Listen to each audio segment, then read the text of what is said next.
And what is, Scott? Because you look at the situation in terms of the military and their movements in Iran and outside Iran, considering the United States, it's all somehow show us that something big is going to happen. What is your assessment of the current situation? If you remember when Donald Trump promised Iranian demonstrators back in January, help is on the way. And there was a lot of talk that the United States was going to launch military strikes targeting Iranian security infrastructure, suppressing security infrastructure, ostensibly prevent the Iranians from murdering people in the streets. But we know what it was for, is to suppress the ability of the government to respond to this uprising. The president was told at the time that we have insufficient military force in the region to accomplish that goal, and as important, to protect ourselves from an Iranian, retaliation, Iranian missile strikes. And so a new reality set in that we had to hit the pause button. Now, if you understand what I just said, that the United States was vulnerable, its bases were vulnerable to Iranian military action. That vulnerability still exists as we speak. Now, the United States is deploying a tremendous amount of military power into the region, into bases that are vulnerable to Iranian attack. Under Article 51, the Caroline Doctrine of preemptive self-defense, Iran has every right to destroy these American aircraft as they arrive, because it is an imminent threat. So now we go to Geneva. We enter into negotiations. What's positive? Iran's going to give us 2 weeks while they consider the options. They're going to come back. We've agreed to a framework of discussion. This is just 2 weeks for the United States to get all the means. The first thing we did was deploy the missiles, the missile defense, THAAD, Patriot, and now we're deploying the strike capacity. And when we get to green on both defense, missile defense, and strike capacity, the president will pull the trigger, because we have no interest in a diplomatic outcome with Iran. Why the Iranian government hasn't figured this out yet, I don't understand. Our goal, our objective has always been regime change.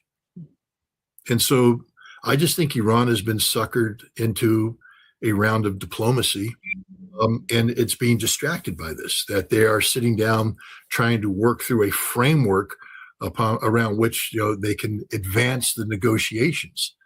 Meanwhile, the United States is deploying military capacity to do what?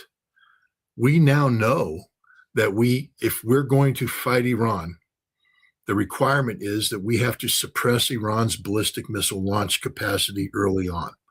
That in order to do that, you need just the kind of aircraft mix that we've got coming in: F-35s, F-15s, F-16s, F-22s.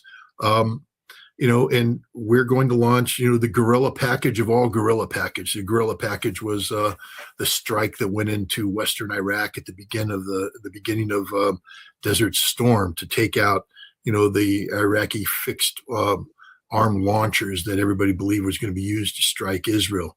We're going to go in and we're going to be hammering all known Iranian ballistic missile operate. We're going to blanket the skies of Iran 24/7 for a week, nonstop, day and night air campaign. If a missile leaves, its hiding place, we're going to hit it. That's the plan. And while we're doing that, we're going to blow up Iran. When you take a look at what happened in December and January, it's very clear what happened. We know what happened. The United States, the CIA, and others have infiltrated over 100,000 Starlink terminals into Iran. And these Starlink terminals are used to create an alternative communication reality where we communicate inside, infecting the minds of people, using them to recruit cellular structures. Iran showed some capability of suppressing this and interdicting it, but ultimately they only got hundreds, if not just a few thousands of terminals. We're talking about another 70 to 80,000 terminals still in existence that have been outfitted with special Israeli software designed to prevent detection, frequency hopping, military style, Starlink, which means that there is tremendous potential to generate more civilian unrest, violent civilian unrest. So the Americans are planning to bomb Iran, trigger massive protests, violent protests, suppress the regime, and carry out regime change, to include killing the supreme leader, trying to kill the presidency, killing the leadership. This is why Jared Kushner, I don't understand why the Iranians even accept this. They should have kicked him out of if I were the Iranian delegate, as soon as Jared Kushner sat down, I said, is it true that you met with Iranian opposition leaders in the United States before coming here to plan a future government of Iran? Yes, get the fuck out of here. We're not dealing with you. We're not dealing with anybody who thinks there's going to be a future government with Iran. If that's the position of the United States, these negotiations are over. And if you send another fucking excuse my language, if you send another aircraft into the Middle East, we'll take it out preemptively. I mean, Iran is setting itself up for failure here. They're negotiating with a man who is deliberately plotting against them, which means he isn't negotiating in good faith. Understand that. If Jared Kushner is preparing the follow-on government, how could he be negotiating in good faith? He's not. It's to buy time. And J.D. Vance sort of gave the farm away, pretending about diplomacy, but saying right up front, nah, we're going to pull the trigger. And we're going to pull the trigger before 2 weeks is up. That's my assessment of what's going on right now. I think the United States is setting Iran up for a massive war. Now, whether this war succeeds is another question.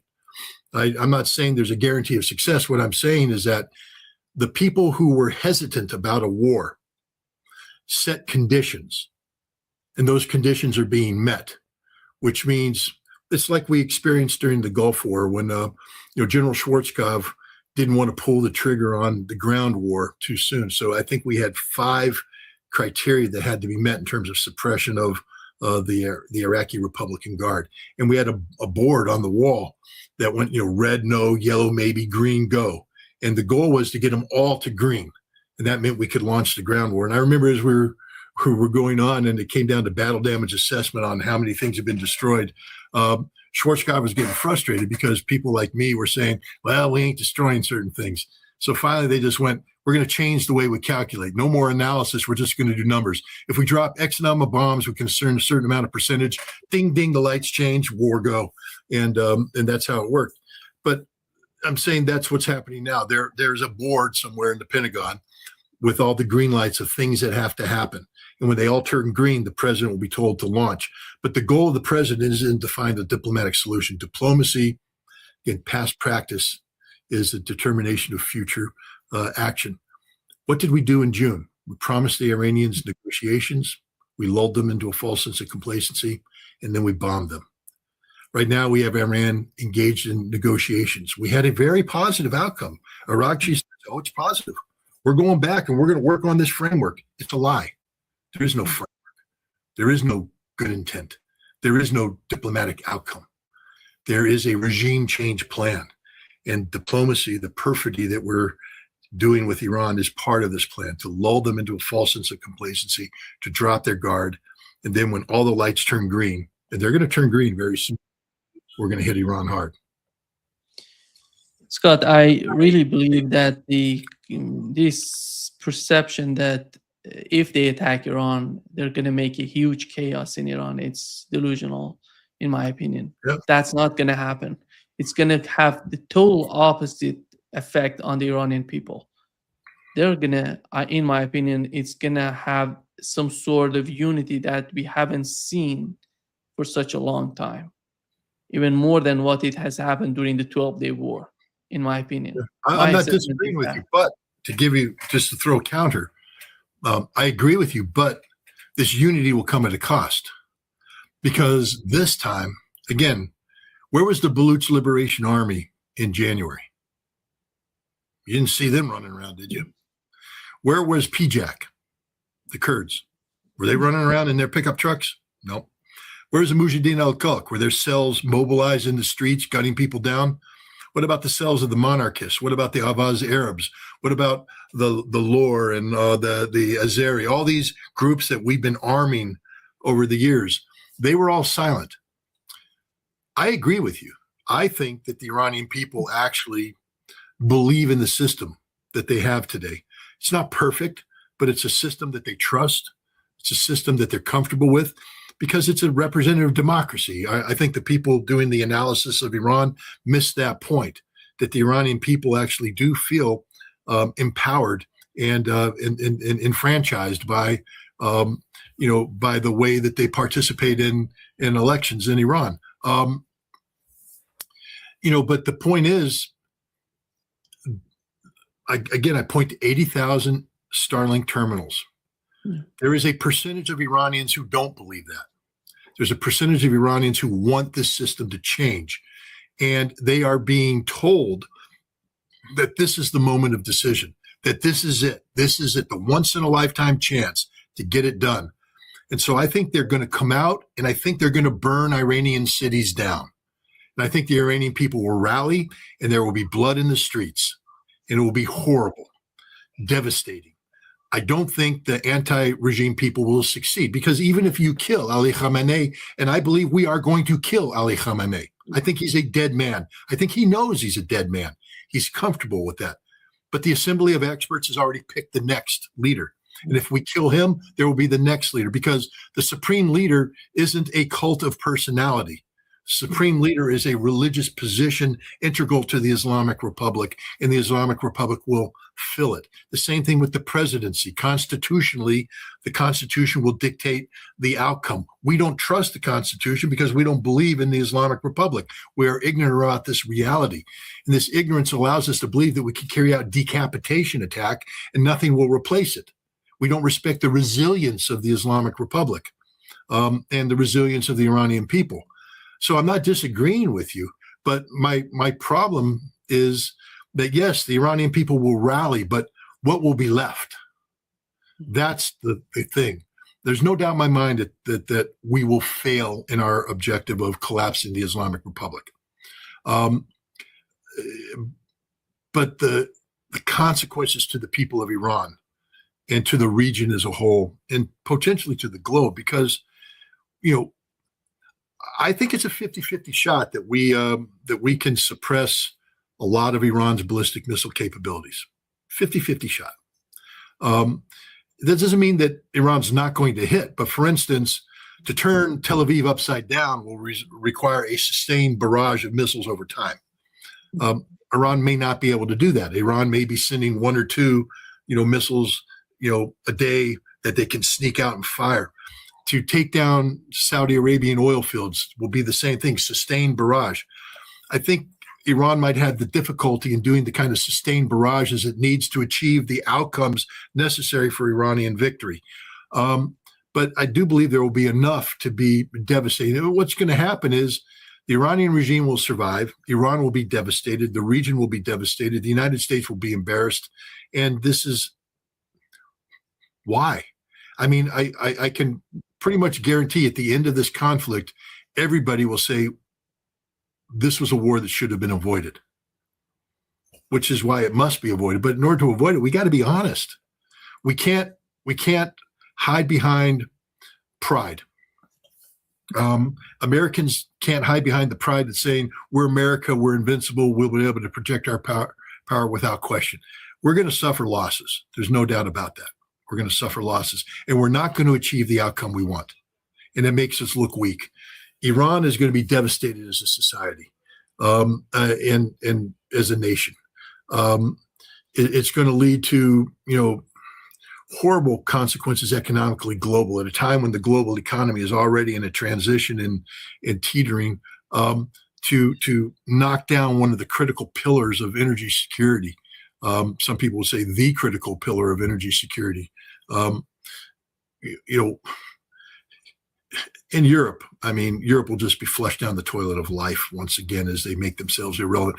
Where is the voice of Europe in trying to stop this war? Instead, they're whispering their support for it. Where is the IAEA in this?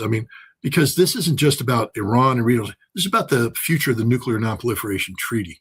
If the United States carries out this strike against Iran, it means the nuclear non-proliferation treaty is meaningless. This is what Aragchi said to the Conference of Disarmament yesterday before he had his negotiation, that it's essential that Iran be allowed to do what the treaty permits it to do. And it's essential that the United States live up to its obligations, not just to get rid of their own nuclear weapons, but not to threaten a nation.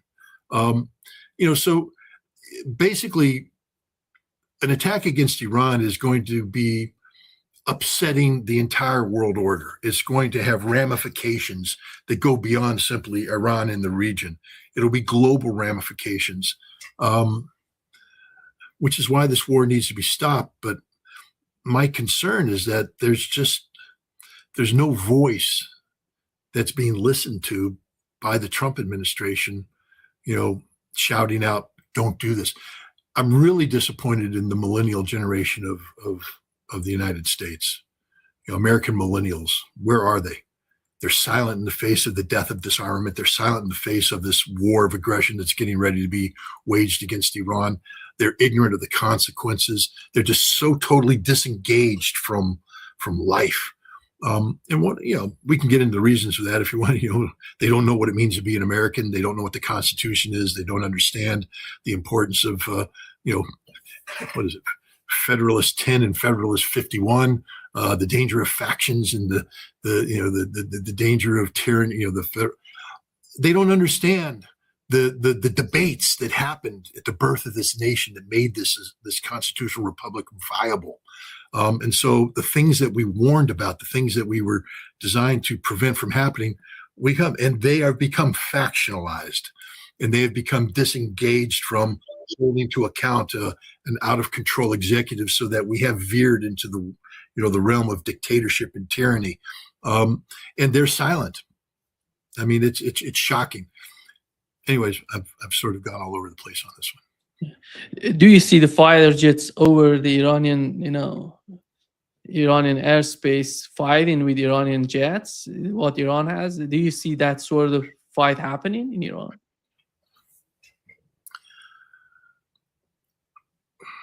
The United States isn't Israel. Israel is a limited capacity military power. We are an unlimited capacity military power. I'm not saying Iran is defenseless. As I've said before, no plan survives initial contact with the enemy. I mean, you may have a plan, and look what we did with Iraq.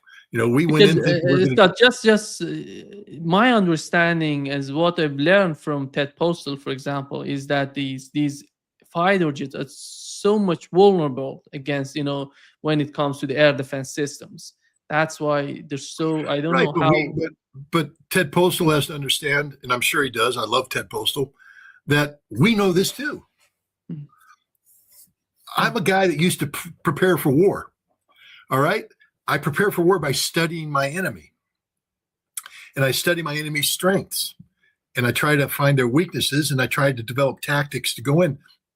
But I don't go walking into the boxing ring without looking at videotape of the fighter, understanding what my strategy is going to be. We know what Iran's capabilities are. We're monitoring those. One of the great surprises that came out of June, and I think it surprised Iran as much as it surprised me, was the fact that DARPA had spent a decade or more examining the vulnerabilities of air shafts at the Firdos facility. Did you really think that there was a scientist who was looking at the air shaft vulnerability and how to put a bomb down that and another bomb down that? No, we're all sitting there going, there's no conventional bomb that can take it out. I was saying that. Other people were saying it too. Turns out there was a conventional bomb that could take it out, because the United States had been spending a decade investing significant resources into that very mission. There's not a weapon system that Iran has that the United States is unaware of. And if we're aware of it, we're looking for a solution to it. It doesn't mean that we have the solution. It means that we're looking for the solution. our military will not pull the trigger on an Iranian strike unless they are confident that they have an adequate response to anything the Iranians can do. We don't want to be taken by surprise. We don't want to start a fight of this magnitude only to go, oh God, we didn't see that coming. Now it may be, okay, we saw that. Oh, okay, plan A didn't work. Plan B didn't work. Damn, it didn't work. All right, but then we have a plan. What happens if that doesn't work? What's our counter plan? That's what military planning does. So we are preparing for a war on a scope of scale that the United States is fully capable of waging. We are deploying the resources forward necessary to do this. And this will not be a war that's based solely upon the military. There's already an information warfare aspect going on right now. I mean, the minds of Iranians are being poisoned right now. Cells are being mobilized. Hopefully the Iranian security regime is monitoring this and ready to interdict and all that. But I'm saying that this is going to be fought on a whole variety of levels. And to sit there and just say that, we can't fly into Iran because they have S-400s or they have S-300s or because they have this. We have a solution for the S-400. We have a solution for the S-300. It's not an unknown system to us. Whether our solution works or not, I don't know. But it's not as though we're going to go in and be taken by surprise by anything. And we have the ability to do long distance strikes, precision strikes that cannot be interdicted by anything the Iranians have, so that we can take out as much as possible.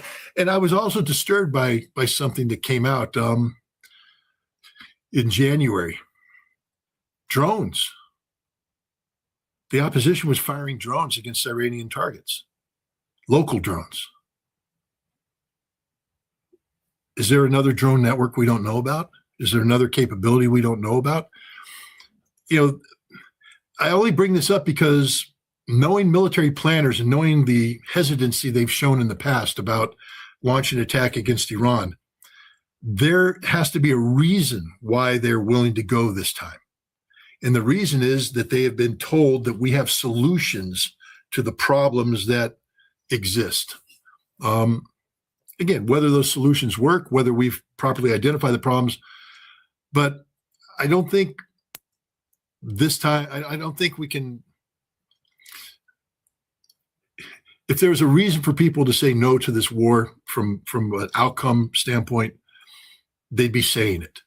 The fact that people who are normally hesitant appear to be saying, all right, I think it's time we go, means that there's a degree of confidence in the United States that isn't just the confidence of the Lindsey Grahams and the Tom Cottons and the Pete Hegseths. It's the confidence of military professionals who previously were hesitant, but this time appear to say, well, if we have to do this, then I think we can succeed. Yeah. We know that Iran, if something happens, Iran would use cruise missiles against the Arab states. And how do you see the capabilities of... I say we know that. Do we know that? See, this is half the problem. We don't know that. Because Iran has threatened to do this in the past. And it never happened. That's half the problem, is that we believe that there will be a hesitancy on the part of Iran. Mm-hmm. We believe that the Iranian response, even after being attacked, will be a measured response. One that says, hey, they attacked us, but maybe we can get them to stop attacking us. Maybe we can just ride this thing out. Maybe it won't be as bad. Maybe, because Iran knows that once they start launching cruise missiles against oil production of neighboring states, their oil production is going to be hit as well. And that it's a two-edged sword, and it's going to bring. So Iran always hesitates. So I'm always careful when I say, yeah, we know Iran. Iran hasn't been decisive in the past, even in their response against Israel. It wasn't decisive. It was hedged, a hedged response. The only way Iran deters an attack is to state right up front what the cost of this war will be instantaneously. And they need to tell Azerbaijan, you're done. All of your oil production fields will be eliminated on day one. Saudi Arabia, no oil production capacity at all, finished. Everybody, we'll kill everybody. We're not going to sit by idly while you act passively in the face of an American-Israeli aggression against us. That we don't want war, but if it comes, we're burning the whole thing down instantaneously, day one. And now maybe Saudi Arabia goes, well, geez, maybe we're not thrilled about having all those F-16s, F-35s, F-22s based on our soil. Maybe, other people will say, yeah, we're not doing this. But Iran isn't doing that. Iran's spending 2 weeks preparing for a diplomatic response to a diplomatic initiative that is not real. So we don't know what Iran will do. We know Iran has hesitated to be decisive in the past. And I think that factors into a lot of the thinking right now, is that there will be a hesitancy on the part of Iran. And then if we kill everybody, which we're going to try to do, it takes time for even the best prepared people to get that next echelon up and running. And that creates even more hesitance. So if we can create a cycle of hesitancy, and by the time they were ready to respond decisively, to have suppressed capacity, then we win. And I think that's the thinking. Look, again, I'm an American. I don't want any dead Americans at all. I don't want any dead Iranians. I don't want any dead anybody. But if I were an Iranian, I would tell the United States, while these negotiations are underway, you cannot be deploying military forces into the region. If you don't withdraw these forces, we have to assume ill intent, and we will carry out a preemptive strike. Yeah. Put America on notice. But right now, Iran's sitting there playing diplomatic games and letting America build up the knockout blow. I mean, what do you think is going to happen? And I remember during the Gulf War, everybody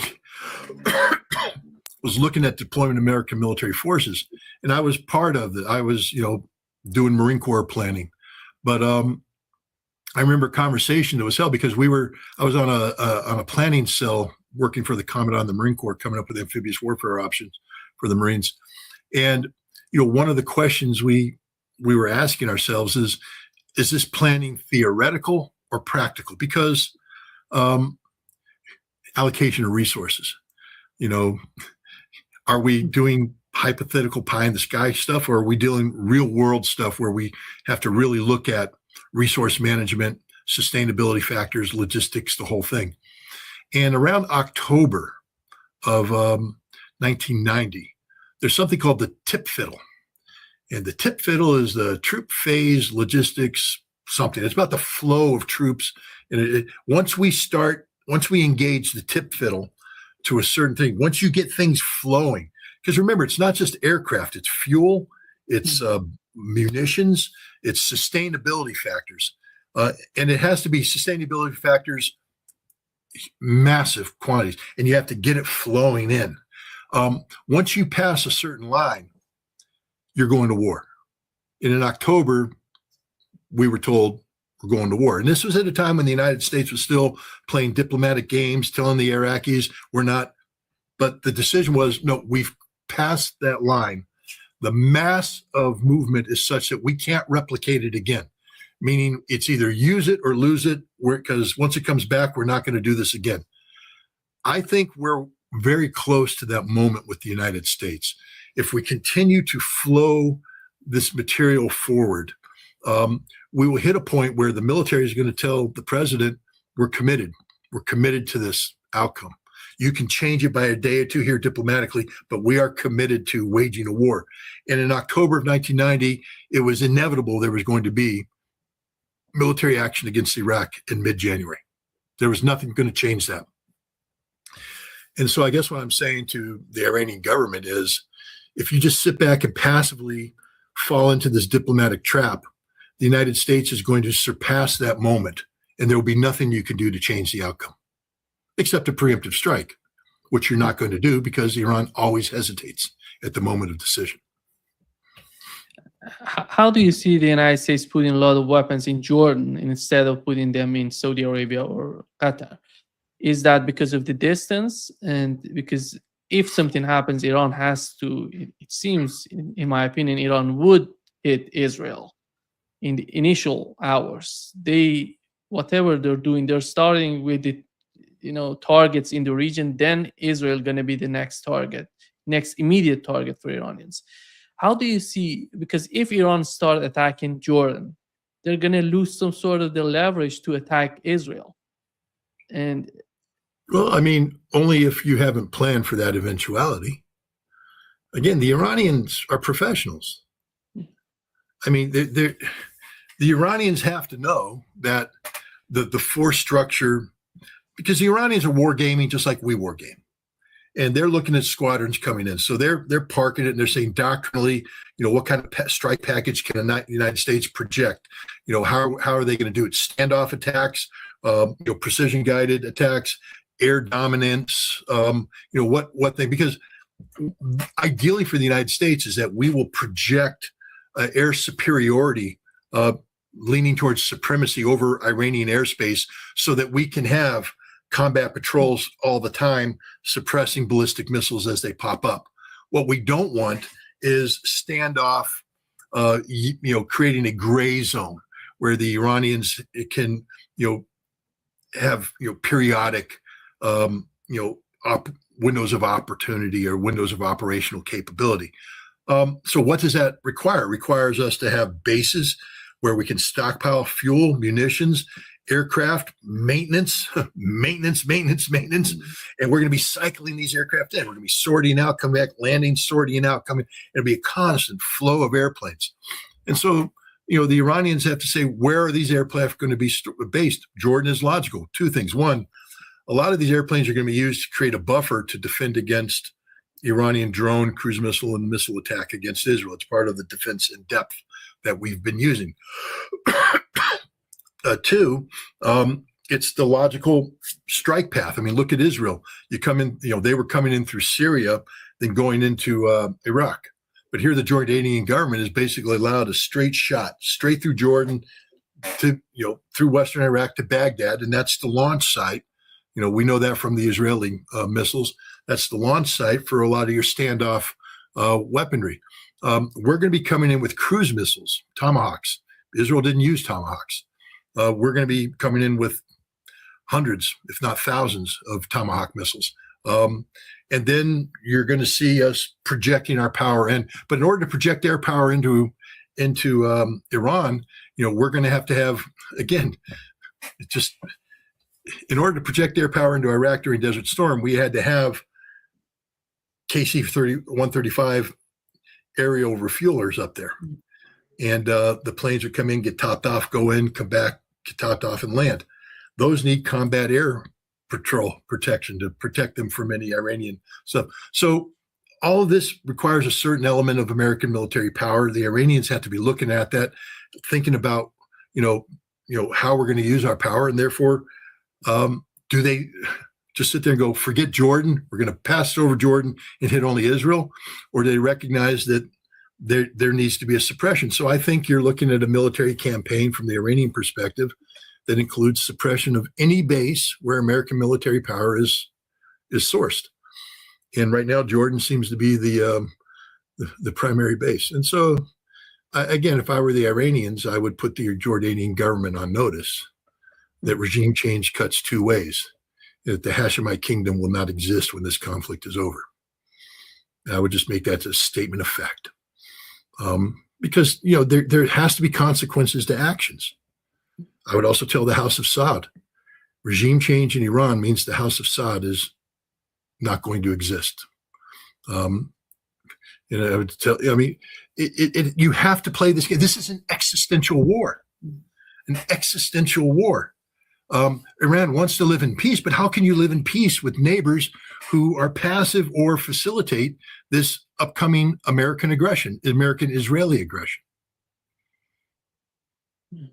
I think part of what has happened during the visit of the head of the Iranian National Security Council to the region was that to communicate that with the other countries, with Qatar, with other countries, that if something happens, you're going to be in that game. It doesn't matter if you are actively in that or not.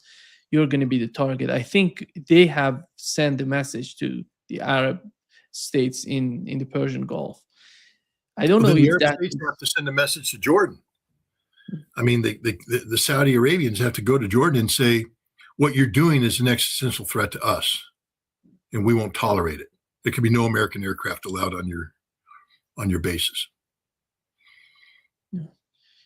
Scott, how many Tomahawk missiles? It could be. It seems that the main missiles that the United States would use against Iran are Tomahawk missiles, something like 600, 800 missiles altogether, considering 2 aircraft carriers, 15 destroyers, all these weapons in the region. It's going to be something like 800 Tomahawk missiles. Plus submarines. Yeah. Submarines, several submarines, in that. Because sustaining but remember this, we're talking about sustainability. It's not just starting the war, but sustaining the war is much more You're important. right, but models of sustainability require us to have reloads. And we have practiced, replenishment at sea. I would imagine, because I'm not there, but the idea of the United States is a mature military power. Let me just put it this way. We've been planning global war for a long time, and there are different scenarios in global war, one of which could have a carrier battle group engaged in combat operations that result in the depletion of certain kinds of munitions, critical munitions, on the ships that comprise the carrier battle group. So we can replenish at sea. We don't need to go to a port. We have the ability to replenish at sea. And so a ship can come up to a ship, weapons would be transferred across. So you can't just count the missiles that are on board the ships. You have to understand that we have reserve capacity. And I would say that, if you're looking at 800 to 1,000 Tomahawks, you've got to understand that we can probably replenish at least 2 times over. Now, what's this say about the rest of our war planning is another thing. Taiwan's got to sit there and go, wait a minute, if you're using all your Tomahawks against Iran, what do you got left for China? The answer is nothing, not much. But the thing is, we're a mature, this is what I always caution. People get mad at me. I know right now, I don't know if this is live. I'm sure it's live. In your chat, Sky Ritter says bullshit. America's not a military power. Like, we could kick your fucking ass. Okay. You guys don't know anything about anything if you don't understand how powerful we are. And this isn't me as an arrogant American saying it. It's just a statement of fact. We prepare for global conflict. No one else does. The Russians do from a nuclear standpoint. The China's starting to think about it from a nuclear standpoint. No nation on the earth prepared for global conventional war. No nation except us. And we prepare for it all the time. Are we going to win? No outcome's guaranteed. I'm not saying we're going to win. But what I'm saying is, if you do, quit saying America's an empire in decline. Well, the Roman Empire in decline still managed to rally every once in a while and go kick everybody else's ass. Just ask the Persians, ask the Scythians, ask the Huns. All right. America may be an empire in decline, but we're still capable of doing a lot of damage on our way down. And we're not so in the decline that we don't have capacity. We know how to fight global war. We've prepared for it. I don't want us to fight a global war. I want this war to be avoided. But if you're sitting there hoping that we run out of missiles based upon the basic combat load of the ships that are deployed, then you don't understand how America fights global war, because we are prepared to fight a war that lasts longer than the initial basic combat load. That's like saying we send an armored battalion out there, and when they run out of fuel and out of tank shells, then the battle's over. No, we can rearm, re-equip, refuel, push on. This will be something America has been preparing for a long time. It's very expensive. There's no guaranteed outcome. And that's the other danger is, we do something like this and we fail. That brings up a whole another question of what are the consequences of failure. can America afford to fail? And what, look, now we're going a different, there is no arms control anymore. There is no constraint on America's nuclear capacity anymore. The United States has just said that we may start resuming the testing of nuclear weapons just because we can.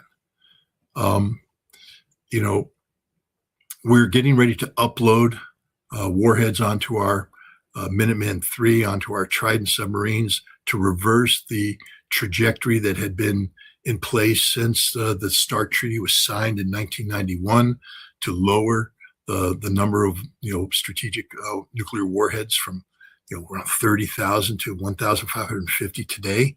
We're now getting ready to jack back up to 4, 5, 6,000. In our budget, there's more production for new plutonium pits, which is why we need new nuclear testing, which means that we can take the number of nuclear weapons up even higher, not just strategic, but we're talking about expanding into non-strategic nuclear weapons so that we can be seen as having matched Russian capability, where Russia today enjoys a superiority in tactical nuclear weapons. We don't want to give Russia superiority into anything. So as we do this, understand that if we're going to put this much emphasis on nuclear deterrence, it's not just deterrence, it's nuclear war fighting. So then you have to ask yourself, are we really going to let Iran beat us? If we're going to do all of this, put all of these resources in there, put the full weight of America behind this, can we afford to lose? The answer is probably not. The problem is nobody can afford the war. Cannot afford losing the war. And I think, Scott, do you see the possibility of the war getting nuclear? Yeah, 100%. Again, I would caution the Ayatollah on your desire to sink an American aircraft carrier.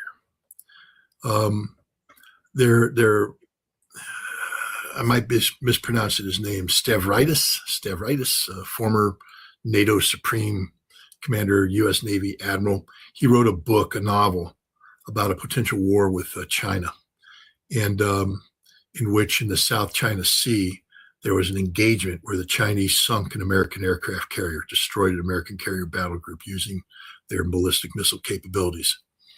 Now, this is a man who knows what American war planning is, knows it intimately. And therefore, you have to respect the scenario. As it said, the automatic response of the United States was to launch a nuclear attack against China as a warning for China not to go any further, that you don't get to sink any more American aircraft carriers. And so, we launched a nuclear attack against a Chinese city. Now, some people say, well, that's just fiction, but it's fiction written by a man who's fully aware of what reality is. I would say that we can't allow anybody to sink an American aircraft carrier. And if Iran sinks it, I believe the consequences would be nuclear. The same thing is if we engage in this action and Iran exhausts our conventional capabilities. I don't think we call it quits and walk away. This is why we can't allow this war to start. Whether anything I say comes to pass, I don't want to know. I don't want to prove it. I don't want to. I just say that the United States is no longer constrained by the moral compass that once held back the nuclear hand. We are governed by madmen, insane people who have no sense of moral obligation to the legacy of arms control. They don't believe in arms control. They don't believe that a nuclear war can't be won. They believe that a nuclear war can be won and should be won. They don't believe that we should never use nuclear weapons. They believe that because we have nuclear weapons, we must use nuclear weapons because that is an expression of American power. We're literally in one of the most insane periods of American history, where, again, I come back to my condemnation of the millennial generation that has failed the American constitutional republic because they don't know what the constitutional republic is. They can't defend that which they don't know. And if they're not willing to defend it, then the very things our founding fathers warned us about when we created a constitutional republic and transferring power from the people, from the states to a federal government, the danger of the concentration of power without checks and balances. That's what's happening today. Everything that was warned about in the anti-federalist papers. It's funny. A lot of people claim to know about the Federalist Papers. They don't. They just heard somebody mention it on a Sunday talk show.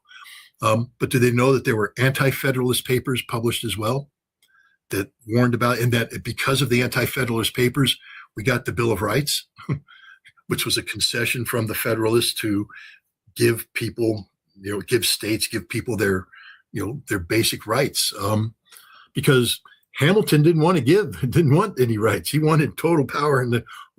Well, everything that our founding fathers warned about has come to pass, and we have failed every test of the American democratic experiment, every test of the constitutional republic. And so the government that's in play today, in power, it's a cult of personality that's governed by factionalism. And it is exercising supreme power with no checks and balances. We have a federalized judiciary where state courts no longer have any say. They're immediately overruled by a federal judicial system that has been factionalized itself, and now it supports a political party as opposed to supporting the Constitution. I mean, everything that was warned about has come to pass. And so when you have a madman, a dictator, a cult of personality with his finger on the nuclear button at a time when he has removed all constraint regarding, anything dealing with nuclear, don't be surprised if the outcome of an existential conflict is a nuclear war. I think, Scott, on the part of Iranians, do you see that Iran is planning how to respond together with Russians and Chinese? No. If they were, they'd be launching a preemptive attack. It's the only response. I mean, it's the only way out at this point in time. And you started by saying, again, that because in the concept of Russia, we haven't seen any sort of preemptive attacks so far. For example, in Ukraine, I totally agree with you with the preemptive attack, but it seems that to me that these, as we call it, the Eastern culture, they don't much in that sort of idea of preemptive attack. The Eastern culture is not Iran, Russia, China, in my opinion. So far, they haven't reached that sort of. Well, Russia is engaged in a existential struggle right now.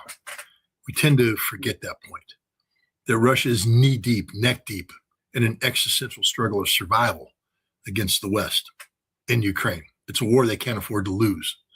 And so their focus and their efforts are on this war. They are going to support Iran, but the real player here would be China. If I were the Chinese, because understand this, Iran is an important supplier of energy to China, and the goal is to make it even a more important supplier of energy. BRICS, the success of BRICS hinges on Iran, that if the United States is allowed to physically remove a BRICS member, that sets in place a model that can be repeated over and over again. So as BRICS attempts to expand, we start picking them off. And, we're not going to pick off Russia and China or India. We'll corrupt India the way we corrupted Venezuela. But we can take Brazil out in a heartbeat. We can take out South Africa in a heartbeat. So we remove the B and the S, and all you got is Rick. And then you start picking off the people that join afterwards. It's a death sentence. So, China should make it clear that an American attack against Iran will mean that there are no more limits on China's approach towards Taiwan. Now you've created a conundrum for the United States. Because you see, we can't fight two wars at once. We can't fight this major existential struggle against Iran and defend Taiwan at once. So if China made it clear that if the United States attacks Iran, all bets are off on Taiwan, and you know, you know, but nobody's willing to do that right now because everybody still believes that America is serious about diplomacy. We're not. We're not serious. We're sucker punching you. We're sucker punching Russia. We're sucker punching China. We're sucker punching Iran by letting people believe that we can sit down and we can talk and we can have these discussions. And we're really concerned about what you believe. And yes, we want to live in peace. No, we're America. We want to dominate the world. And we want to do that. America great again, strength, peace through strength. It's all about strength. That's all it is. And Russia, I don't say they get a pass because Russia is confronting the West in Europe. I mean, this fight in Ukraine is a existential struggle between Russia and the collective West. That the United States has wisely said we need to sort of back out of. Except we don't really back out. We just play games, diplomatic games. But China needs to understand that if the United States attacks Iran and gets away with it, that means that we will begin reinforcing Taiwan and making it very, very almost impossible for China to even think about, being able to militarily resolve the Taiwan. China doesn't want to. They're trying to work it for peace, and you see what they're doing with the Kuomintang and all this. But an emboldened United States, victorious against Iran, we will reverse our one China policy, and we will recognize Taiwan because we will view that as the ultimate way of containing China. The ultimate containment of China is the recognition of Taiwan. And there's enough people in the United States that want to move in that direction. And if we win a war against Iran, that's probably the direction we're going to go. So again, but now, the Chinese are in the same position as the Iranians are. They just are, they're too responsible of members of the global community to do something of that precipitous. But without a decisive Chinese statement and without a decisive Iranian statement, the United States will feel that they'll sense passivity.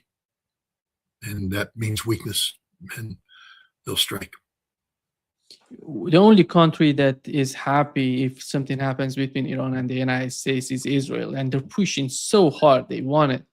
And Netanyahu is the one, objective of his, life. And his final goal, in my opinion, is a war between Iran and the United States. And it seems that he's achieving that. What is the outcome of such a war that you just mentioned? The outcome would be devastating for Iran, for the region. But how do you see Israel in such a war, in the aftermath of such a war? Look, the vision here is that we are able to end the Islamic Republic with minimal damage, to minimize the consequences of our action. That the maximum effect we get is the elimination of the Islamic Republic, which from the Israeli perspective opens the door for everything. Because now, the Islamic Republic is the only nation that stood up to Israel and the United States. You eliminate that, you eliminate the axis of resistance, and all of the Gulf Arab countries will fall in as compliant servant states of a greater Israel and the United States. That's what the Abrams Accords is. It's a vehicle of colonial empowerment of Israel.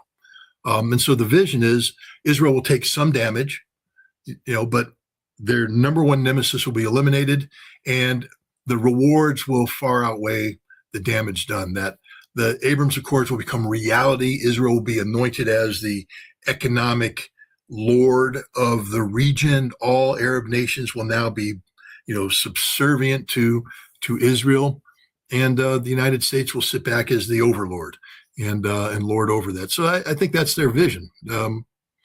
I think it's a stupid vision. I don't agree with it. I don't think it'll succeed. But Israel understands that this is the danger of having how old is Netanyahu now? 77, 78. A man with bad health. He's so selfish because he's simply trying to preserve his legacy the legacy of Benjamin Netanyahu is the man who brought down Iran, not understanding that the consequences could be the man who destroyed Israel.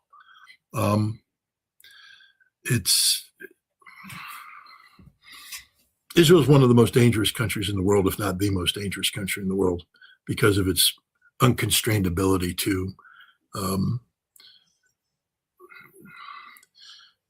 initiate violence at will without consequence.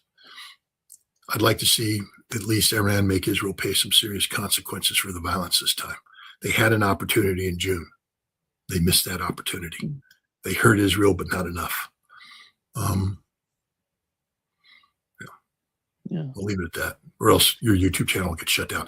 And I got to go, unfortunately, too. Okay. So that's probably Okay. Thank you, Scott. Thank you so much. Great pleasure, as always. Okay, thanks.